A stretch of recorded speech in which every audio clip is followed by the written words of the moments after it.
29వ సర్గము రావణుడు సుఖసారణులను మందలించుట శ్రీరాముని యుద్ధ ప్రయత్నములను గూర్చి తెలిసికొని రమ్మని రాక్షసరాజు గూఢచారులను పంపుట గూఢచర్యమునకై వచ్చిన చారులను గుర్తించి విభీషణుడు వారిలో ముఖ్యుడైన శార్దూలుని బంధించి శ్రీరాముని కడకు కొనిపోవుట శ్రీరాముడు వారిని విడిపించి పంపివేయుట వారు లంకకు తిరిగివచ్చి శ్రీరాముని బలములను గూర్చి రావణునకు వివరించుట సుఖసారణులు పేర్కొనిన రీతిగా రావణుడు లంకాభిముఖులై నిలిచియున్న వానరసేనాపతులను రాముని ప్రక్కన ఉన్న తన తమ్ముడగు విభీషణుని రామునకు దక్షిణ భాగమున ఆ స్వామికి కుడిభుజముగా నిలిచియున్న మహావీరుడైన లక్ష్మణుని తీవ్రమైన పరాక్రమశాలియు సమస్త వానరులకు ప్రభువు అయిన సుగ్రీవుని గజుని గవాక్షుని గవయుని మైందుని ద్వివిధుని మిగుల బలవంతుడు వాలి కుమారుడు అయిన అంగదుని తిరుగులేని పరాక్రమముగల హనుమంతుని శత్రువులకు అజేయుడైన జాంబవంతుని సుషేనుని కుముదుని నీలుని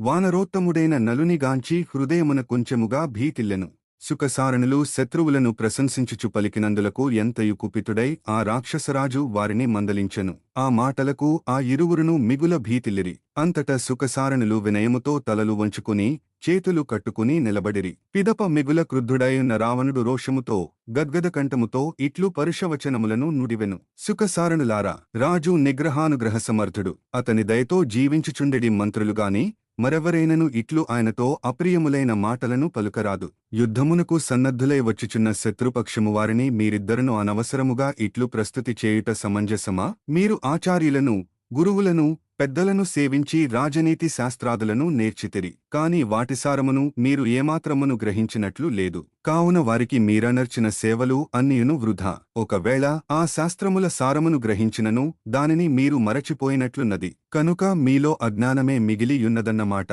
ఇట్టి మూర్ఖులైన మంత్రులతో నేను రాజ్యమేలుచున్నాననగా అది నా గొప్పదనమే నేను ఈ రాజ్యమునకు శాసకుడను నా మాటకు తిరుగులేదు నేను నిగ్రహానుగ్రహ సమర్థుడను నేను ఒక్క నోటిమాటతో మీకు మేలు చేయగలను కీడును కలిగింపగలను అట్టి నా ఎదుట పరుషోక్తులాడుటకు మీకు ఎన్ని గుండెలు మీకు చావంటే భయము లేదా దావాగ్నికి గురియైన మహావృక్షము ఒకవేళ నిలిచియుండునేమోగాని రాజు యొక్క కోపాగ్నికి లోనైన అపరాధులు దోషులు మాత్రము ఎన్నటికిని మిగులరు వారు మృత్యువు పాలుగాక తప్పదు ఇదివరలో మీరు నాకు చేసిన ఉపకారము వలన నా కోపము కొంతవరకు చల్లారినది లేనిచో నా ఎదుటనే శత్రుపక్షము వానిని ప్రశంసించిన ఈ పాపాత్ములను మిమ్ము ఈ క్షణముననే చంపియుండెడివాడను ఛీ నా ఎదుట నిలువవద్దు ఇక్కడి నుండి వెళ్ళిపోండు మీరు చేసిన ఉపకారములను నేను మరువలేదు గావున బ్రతికిపోయితిరి మీరు కృతఘ్నులైనందున నా అనుగ్రహమును కోల్పోయితిరి కనుక మీరిప్పుడు చచ్చిన వారితో సమానులు రావణుడు ఇట్లు పలుకగా ఆ సుఖసారణులు ఇద్దరును మిగుల సిగ్గుతో తలలు వంచుకునిరి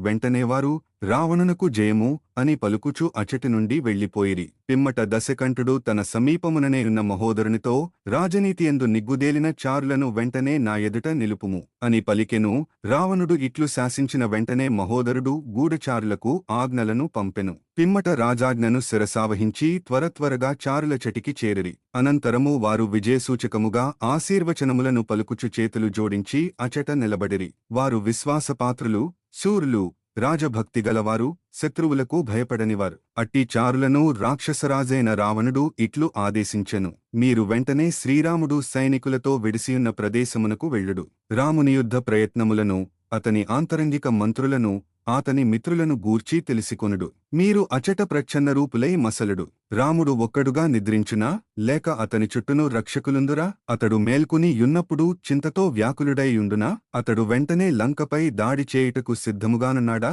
లేక కొంత తడవు తరువాతన మొదలగు వీటిని అన్నింటినీ అన్ని విధములుగా సమగ్రముగా తెలిసికొనిరెండు చారుల ద్వారా శత్రువుల యొక్క ఆనుపానులు తెలిసికొన్నచో సూక్ష్మబుద్ధిగల రాజులు యుద్ధమునందు స్వల్ప ప్రయత్నము తోడనే వారిని పరాజితులను గావింపగలరు అంతట శార్దూలుడు మొదలగు చార్లు సంతోషముతో అట్లే అని పలుకుచూ ఆ రావణునకు ప్రదక్షిణమొనర్చిరి రావణునకు అట్లు ప్రణతులను అర్పించిన పిమ్మట వారు రామలక్ష్మణులు విడిసియున్న ప్రదేశమునకు చేరిరి ఆ చార్లు మారువేషములలో సువేలపర్వత సమీపమునకు చేరిన అనంతరము రామలక్ష్మణులను సుగ్రీవ విభీషణులను గాంచిరి అపారమైన ఆ వానరసేనను చూచుచుండగనే వారికి మిగుల భయము కలిగెను వారిని దైన్యము ఆవరించెను ఇంతలో వారు ధర్మాత్ముడు రాక్షస రాజువైన విభీషణుని కంటబడిరి. హఠాత్తుగా అక్కడ నిలిచిన ఆ రాక్షసులను విభీషణుడు తీవ్రముగా మందలించెను. ఆ దుష్టులలో శార్దూలుడే ముఖ్యుడని భావించి అతనిని ఒక్కనినే బంధించి తీసుకుని పోయెను. వానరులు అతనిని చావగొట్టుచుండగా దయామయుడైన శ్రీరాముడు ఆ శార్దూలుని